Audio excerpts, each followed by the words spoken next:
Artificial intelligence was supposed to make America richer, smarter, and more powerful. But now, in the middle of the US election season, AI is creating a very different problem. Who is going to pay for all this computing power? Because America's AI boom needs one thing above everything else: data centers. And these giant facilities don't just need chips and servers, they need electricity, lots of it, and water, lots of that too.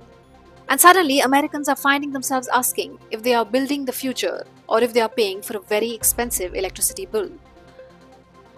This is where Donald Trump's AI strategy is running into its first major reality check. Trump has repeatedly pushed for America to dominate the global AI race, arguing that the sector could become bigger than oil.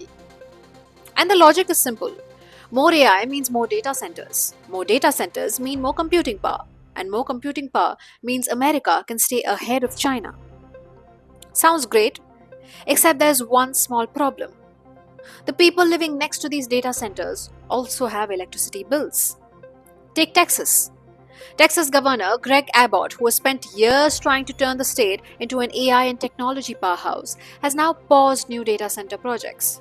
Why? Because residents are increasingly worried about water consumption, electricity demand, rising utility bills, and farmland being swallowed up by massive facilities. Texas already has more than 300 operating data centers, with at least 200 more projects in the pipeline. So Abbott might be saying yes to the AI revolution, but first, he wants to see the water bill. Under the new requirements, companies would have to disclose how much water they will consume, prove they aren't taking electricity needed by local communities, and demonstrate that their projects won't push up power costs. Abbott says local support will be essential. That is a pretty dynamic shift. Because just a few months ago, the political conversation was how fast can America build AI infrastructure? Now, it's how fast can America build AI infrastructure without making voters furious? And that's where this gets politically interesting. The November US midterm elections are approaching, and data centers are becoming an election issue. In Ohio, Michigan, and Pennsylvania, opposition to large AI facilities is already creating problems for politicians who support them. A Republican Senate candidate in Michigan has backed a one-year moratorium, while even Republicans are privately worried that supporting data centers could become political baggage. Because voters might not necessarily care about America's AI ranking, but they do care about one very important question: why did my electricity bill just go up? And this backlash isn't limited to one political party. Democrats and Republicans are both facing pressure from communities worried about water, electricity, and land. But Senator Tim Scott has added another layer to the story.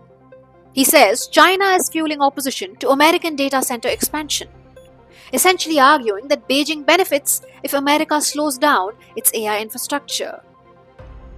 Now that's a serious accusation. But here's the important bit. He has not presented evidence for that claim.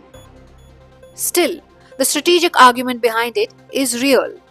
America and China are locked in a race over AI, advanced semiconductors, and computing infrastructure needed to train powerful models. Washington has already restricted China's access to some advanced chips and semiconductor technology. So from Washington's perspective, slowing America's own AI infrastructure while China keeps expanding would obviously be a problem. But there's an uncomfortable question here.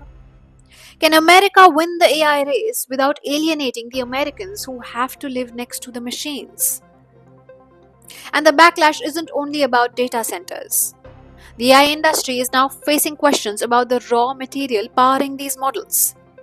That is, data itself. More than a dozen civil society groups have asked the US Federal Trade Commission to investigate whether major AI companies are buying, scanning, and destroying physical books after converting them into private AI training datasets. The controversy follows disclosures about Anthropic's Project Panama, in which millions of physical books were destructively scanned and then recycled. The concern is not simply copyright, it's competition. If a giant AI company can buy up scarce books, digitize them, and destroy the physical copies, smaller AI companies may have no access to the same material. So, America's AI problem is becoming a three-part question here. Who gets the data? Who pays for the power? And who controls the infrastructure? And then there's the jobs question. Indian American Congressman Ro Khanna has challenged the CEOs of Amazon, Anthropic, Apple, Google, Meta, Microsoft, Nvidia, and OpenAI to explain how they plan to protect jobs, human dignity, and equality as AI reshapes workplaces. He made the push after meeting Pope Leo XIV at the Vatican, where AI ethics and human dignity were discussed. So, whether it's electricity, water, books, jobs, or China, the same debate keeps coming back. America wants to be the world's AI superpower. But the real test may not be whether America can build the most powerful AI. It may be whether it can build that AI empire without making ordinary Americans feel like they are paying the price for it. Because if AI revolution becomes an electricity revolution, a water crisis, and an election headache all at once, Trump may discover that winning the AI race against China is one thing. Convincing American voters that they should pay for that victory is quite another. This is Shivangi Mukherjee for India Abroad.